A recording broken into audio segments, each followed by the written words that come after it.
everyone. My name is Frank Partnoy. I'm on the faculty at Berkeley Law, and I'm thrilled to be able to moderate this panel. I want to say, as the Attorney General is getting mic'd, special thanks to Ethan. I think in times like these, we need wise, kind of quasi-elders. He's been around long enough to be a quasi-elder, I think it's fair to say, and there aren't very many people in the world, I think, that clients and lawyers at Freshfields who we've been partnering with for a while, our students, members of the community can really rely on sage advice from one person, and I think that's Ethan right now. So I just want to say a special thanks. So let's clap. If we don't have a chance to clap for him, let's just do that.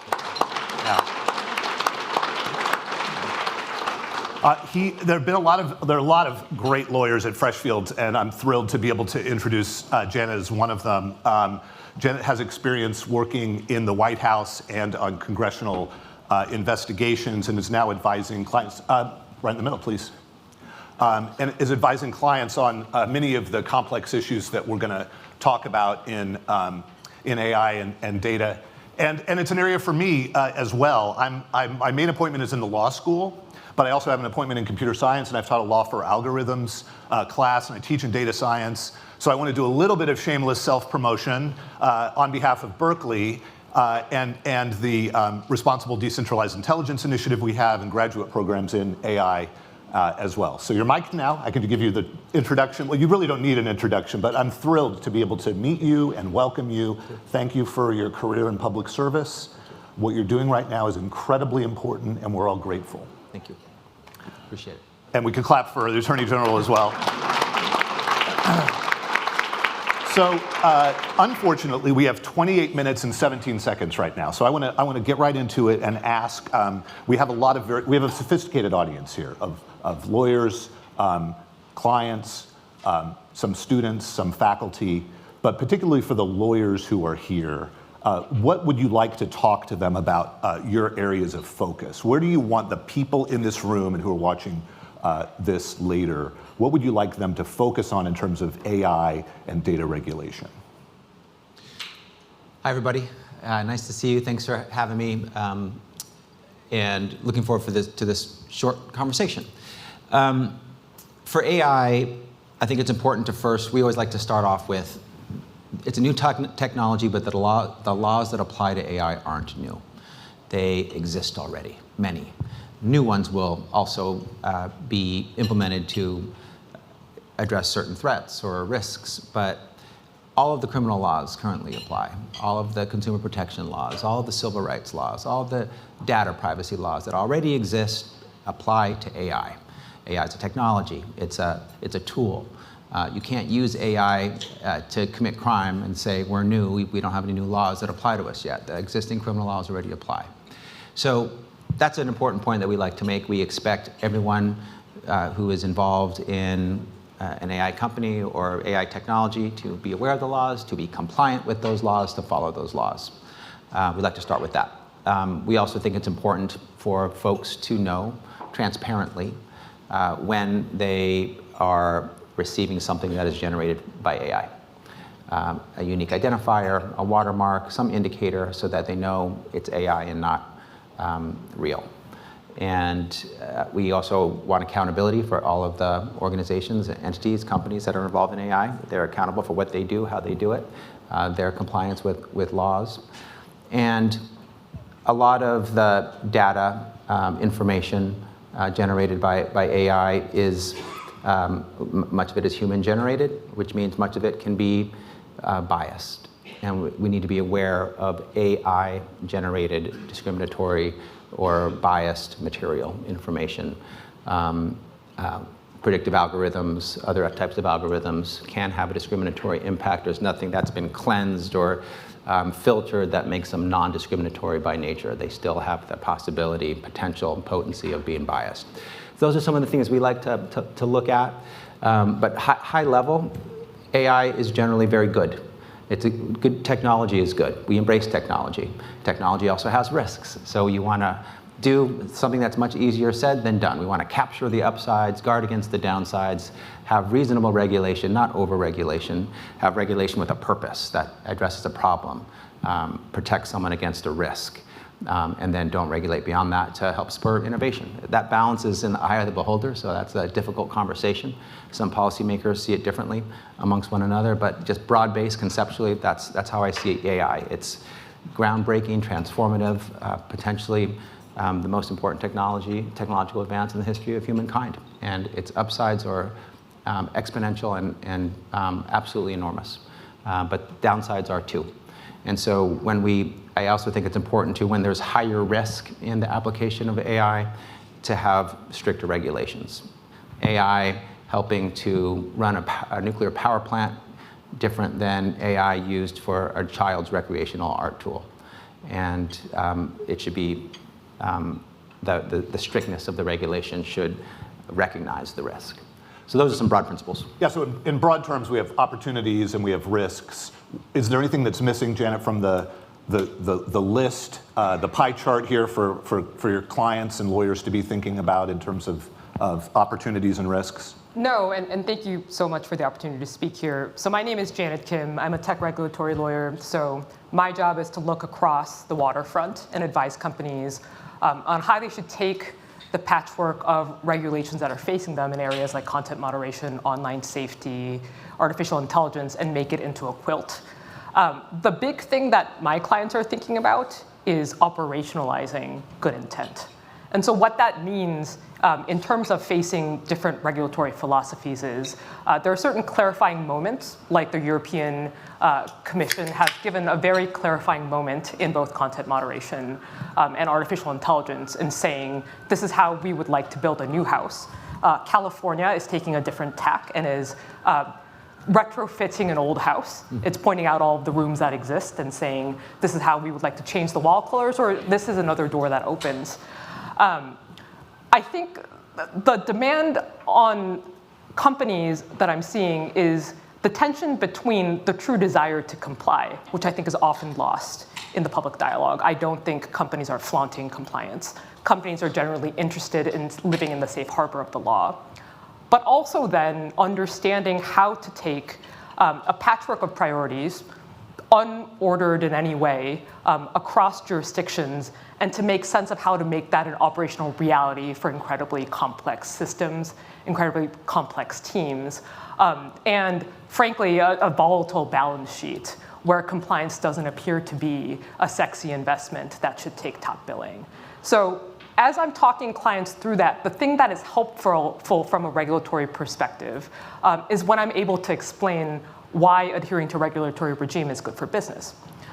And because we are talking about risk, I want to take one moment to talk about, I think, what is a very prudent push to regulate by making companies self-diagnose risk. So as you know better than I do, a huge trend in tech regulation right now is adopting the financial model, which is to say, look at the ways that you can cause risk to society, to children, to privacy, assess how you intend to mitigate those risks, and then report back to us. We'd like to know how you intend to do it. It's a lovely thought. It's an attempt to avoid being ham-fisted in regulating a very nascent industry. But the analogy that comes to mind is it is not unlike inviting a bunch of food inspectors to a dinner party. And so what I mean by that is the incentive to be helpfully transparent is extraordinarily low when a company is being asked to disclose the very base on which it will be enforced against. And so I think one thing that we should think about, which is a corollary to the risks of AI, and something that I think about in my own time, is how do you align the desire for a company to have regulatory certainty and to avoid ham-fisted regulation with the fact that the more candid and the more honest the disclosure, the more risk actually accrues to the entity being regulated. I don't think that this is a problem with the good, easy answer, but that's the problem I see most often, and getting that balance wrong ends up having complex, expensive regulation end up as waste. I don't think that's the case in California, and for that I commend the fixing of the house. I think that's been a wonderful approach for artificial intelligence. But that's generally what I worry about when we think about how do you regulate a technology you don't understand. The answer can't be that the regulated entity has to provide the burden of regulatory education and then will be penalized for that education. you want to react to that before we move on? I mean, it seems like this is a classic problem, right? This is a classic problem about optimal transparency. It's something we unfortunately the three of us didn't go to Berkeley Law, but we did get a legal education and we talked about some of these issues about internalization of risk and information. And in many ways, the approach that you've taken so far is very much pro-business in terms of establishing guardrails and asking for information from the business community ex ante and being sensitive to the fact that this is a rapidly evolving technology. It's not like we haven't had rapidly evolving technologies before, but how do you in real time think through getting that balance right? The optimality of information flow and transparency is a really tough problem, and it gets tougher not necessarily because it's new in theory, but because AI moves so quickly and is new in substance. I mean, as I was listening to your comments, I was thinking about the regulatory process, the fact that we have someone who was in the state legislature here in California for 8.5 years before becoming the Attorney General. People from all different walks of life. Some are teachers, some are firefighters, some are attorneys. Some have spent their whole life in politics, on a staff and then ran for office. None are AI entrepreneurs. And that's okay. We pass laws on all sorts of things that we didn't become experts on. We try to learn enough to make thoughtful regulatory approaches and policies. But the one thing I was thinking was, no one's going to nail this the first time in terms of regulation. And you can't have too much pride in ownership. You have to be willing to adjust and be nimble. Be willing to say, hey, we did too much, or we thought a problem was going to present itself, but it didn't. Or we need to do more here. We underestimated this risk. And adjust over time. So it'll evolve. There will be progressive steps in the regulatory process. You do some now, you delete some, add some later, and recalibrate. So, but I don't think you sit back and wait to see what happens and allow a Wild West and wait for problems to arise and then react to the problems afterwards. I think there is a predictive logic to what could happen. There is opportunity to prevent bad things from happening before they happen. But then we need to adjust over time. And my view is competition and the rule of law, rules of the road that everyone must follow that are the same for everybody are good for business.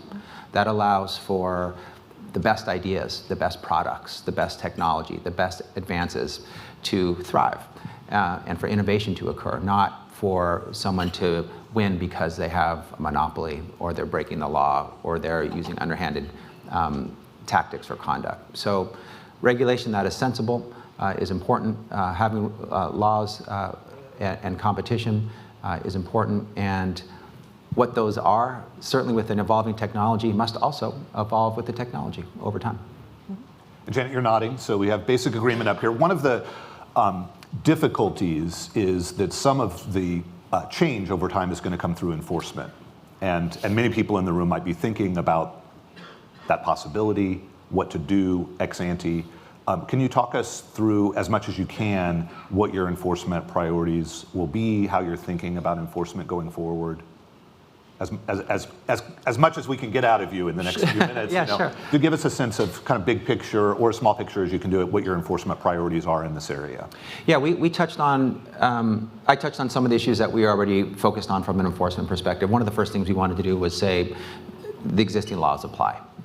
And we sent out letters to folks in the AI space, in the healthcare space in particular, because we've seen discriminatory predictive algorithms in that space, and we wanted to make a point of being pointed in that space. And we said, you're responsible for following all the laws. They exist now. New laws, of course, you'll be responsible for following those too. You need to follow all the laws all the time. And the ones that apply to you, criminal, civil, privacy, antitrust, they apply. So we want you to follow them. It wasn't a threat to sue. It wasn't an enforcement action. It was this is evolving, we all know. And we want to make sure that you understand our sort of theory of how the law applies to your business practices.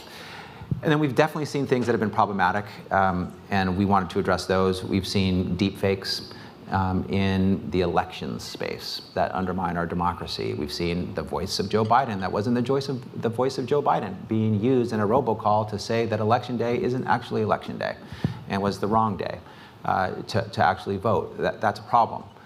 When people believe that and can be fooled by a deep fake, it can undermine democracy.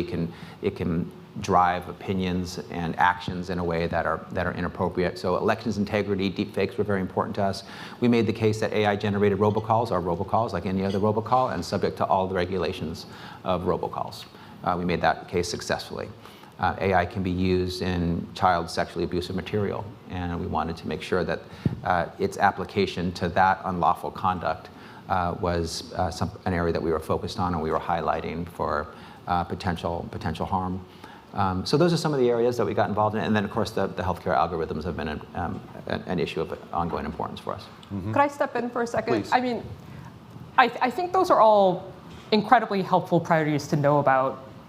I think one thing that is challenging about California's very pro-business, sensible paradigm of all of the laws apply to you is when an AI system, when an AI company, when a model developer or a deployer is thinking about how to stand up a compliance program, the general framework of existing laws apply does not give a very instructive framework on how to design compliance over quarters and weeks, how to devote headcount, how to think about what other regulations might trundle down the road. And so, I think the more regulatory signal that can be given on how regulators are thinking about priority compliance elements to have in place and how that should be foundational and then built upon would be helpful. While of course I understand that there is significant deterrent effect, important deterrent effect in ensuring the clarity that AI is technology like any other technology and all of the existing laws apply. The thing I worry about in the context of other jurisdictions potentially stifling AI is the confusion between AI as a tool, an incredibly powerful, transformative tool, and then placing the onus for responsibility on the developer of the tool as opposed to those who would wield the tool. Mm-hmm. I understand this will be the debate over the next few years on how one ought to regulate the viewpoint that an AI model may express. On the one hand, a model trained upon the internet will reflect back the flaws of the internet.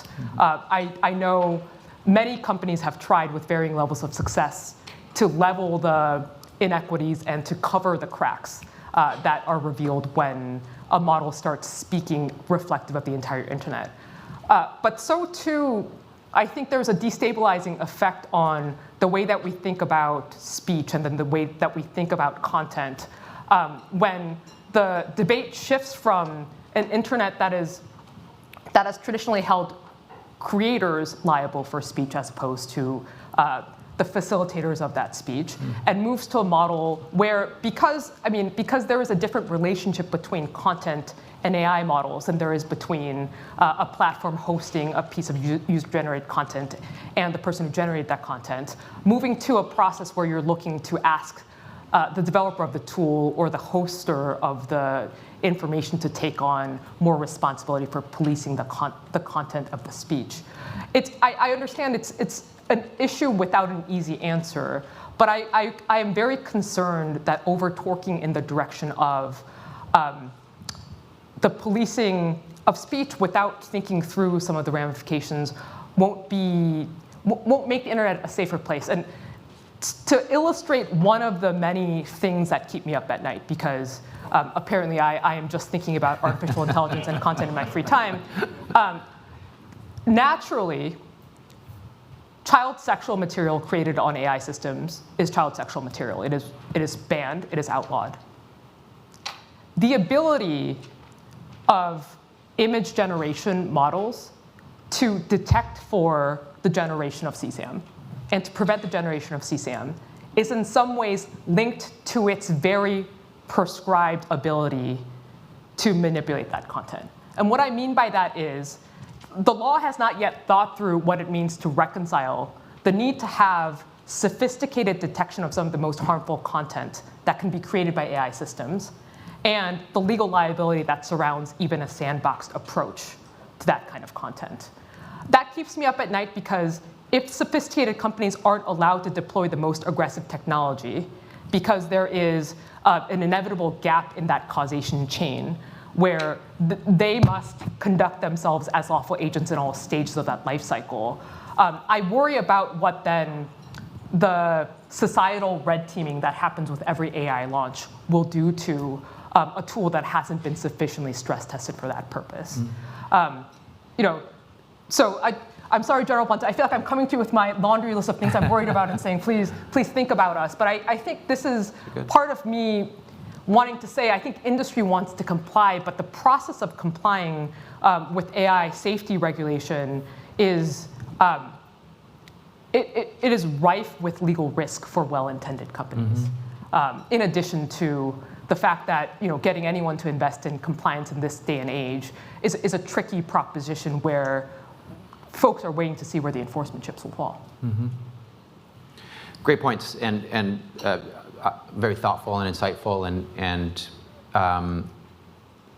raised a number of issues with me in terms of enforcement and the policies that we have. You talked about the internet a little bit and sort of this idea of a public square, and that's what under Section 230, many of our platforms are seen as, and then people who speak on them are responsible for their speech, but the creator of the public square is not.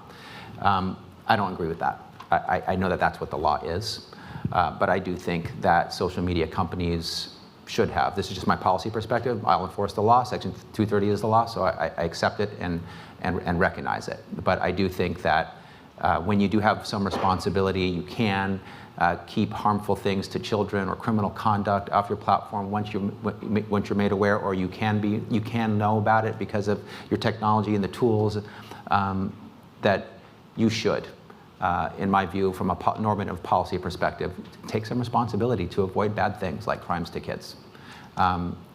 Just because you don't have to doesn't mean you shouldn't. And I think that there is a role for both the speaker and the public square creator in that example. I think probably the same when it comes to AI tools. The creators of the AI tools aren't responsible for every implementation of an application of that tool. If they create a tool that can create AI-generated images, and it could create beautiful, artistic products, and it could also create CSAM, child sexually abusive material. I don't think the creator of that AI technology generating imagery is responsible for all the CSAM that someone down the line might use it for. But if they do have a way to prevent it from being used for CSAM that's technologically feasible and it makes sense, I think maybe they should consider using that. And maybe policymakers will create a law that says they should. So I don't think it's either or. I don't think the creator is responsible for everything that someone downstream does with their creation. I don't think it's only the people downstream who are responsible either. I think there could be a shared, fair responsibility to avoid the bad things in society that we want to guard against. I too think about Section 230. And I think about the probative value of content moderation. And I think, General, you're absolutely right. The responsibility to keep the internet a safer experience is important. It's a shared responsibility, and it's good for business. The rise of content moderation over time on major platforms, I think, has very little to do with platforms wanting to police speech, and has a lot more to do with ensuring that a service or a product is a useful, helpful, and enjoyable place for consumers to keep coming back to. The thing I worry about with thoughts that are on the board about dramatically changing the scope of Section 230, which for those of you who aren't staying up at night thinking about content moderation, is roughly a federal statute that says internet platforms are not liable for third-party content that is posted on the third party. This is an incredibly crude description of Section 230 that is not doing justice to either the critics or the proponents of Section 230. But the thing I worry about with dramatically curtailing the scope of that protection and then introducing principles upon which platforms must moderate content is that those are also the arguments that are being used in different forms of government around the world to try to force American companies to undertake different forms of content moderation, ranging from different notions of what it means to cause civic harm to different notions of what misinformation or disinformation could be, to different notions of what bias could be. And I think while there is general and widespread agreement that illegal content should be kept off of platforms, I do think it becomes a genuine speech issue when the debate blends into what prerogative should the government have to control lawful but awful content.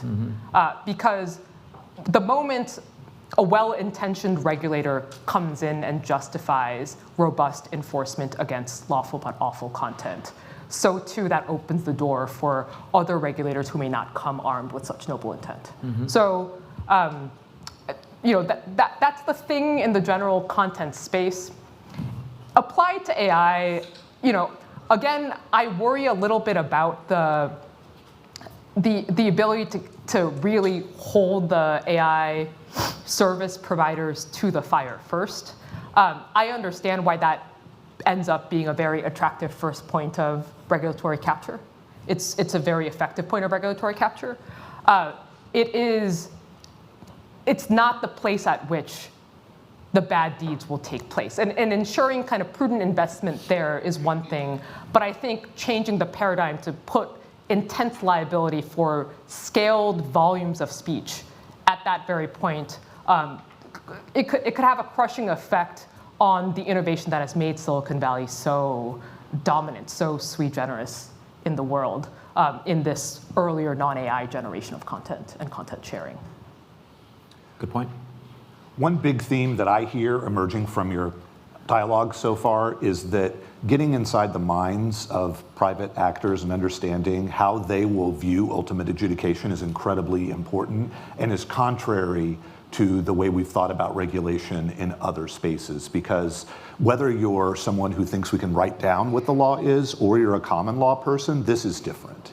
We don't, in the common law space, have the capacity to be able to be Holmesian and rely on predictions about what a judge would say. That's not going to happen here, right? We really can't even make predictions. You both talked about bias, about what a sort of reasonable person would say are the parameters for something like bias.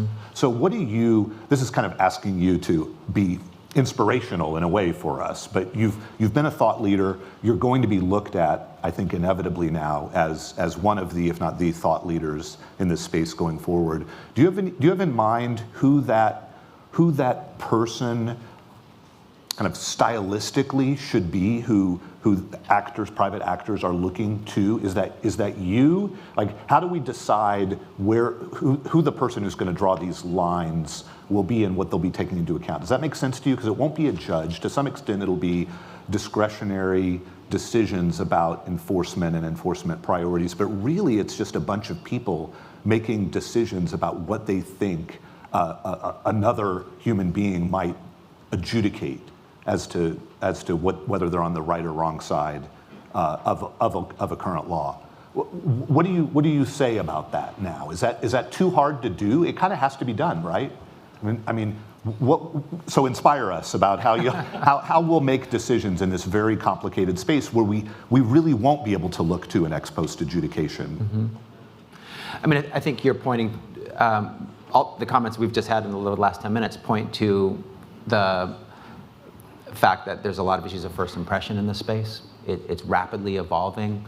There will be more firsts than seconds, thirds, or fourths in the coming months and years. And we'll have to address it the way we address anything when there's a first, with thoughtfulness and fairness and application. And we'll develop. There will be a body of law that develops over time when it comes to AI, and there will be where there's maybe lack of certainty now. That certainty will be developed by consistent regulatory actions. If anything goes to court, decisions on those actions about what laws apply, how they apply.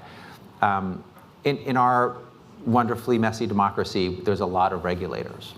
And we're one of them, Chief Law Officer of the state of California, but we're not the only one. And when it comes to some of the criminal laws and their intersection with AI, we have district attorneys across the state who will be involved. We have, I think the state legislature is very important in this space. There was I think everyone knows about the Senator Scott Wiener bill that was a pretty robust set of regulations for AI that went through the legislature last year. It got all the way through the legislature, got to the governor's desk. The governor felt it wasn't the right law at the right time and vetoed it. And how that comes back, in what form, and what it says and what it requires regulators to do, what sort of clarity and certainty it shows to the AI community is very important. So I think the policymakers, but we're still creating the policy that the regulators will enforce. So that, I mean, that is evolving, that is happening in real time. It's not static, it's dynamic. The point made earlier, I agree with, that generally the community of folks in the AI ecosystem, they want to comply. And we don't want to have a gotcha. We don't want people acting in good faith who want to comply to feel blindsided or surprised that because we want to have an enforcement action. We don't want any enforcement actions if we can avoid them. We have a lot of things we need to do. We just want compliance. And we'd rather someone self-comply than be forced to comply by us. But part of it is what you're saying is the certainty about how. And now reasonable minds could think they're complying, but someone else who's reasonable, who's an enforcer, might think they're not. And I think that will get worked out over time. But it's going to be a little messy at the beginning.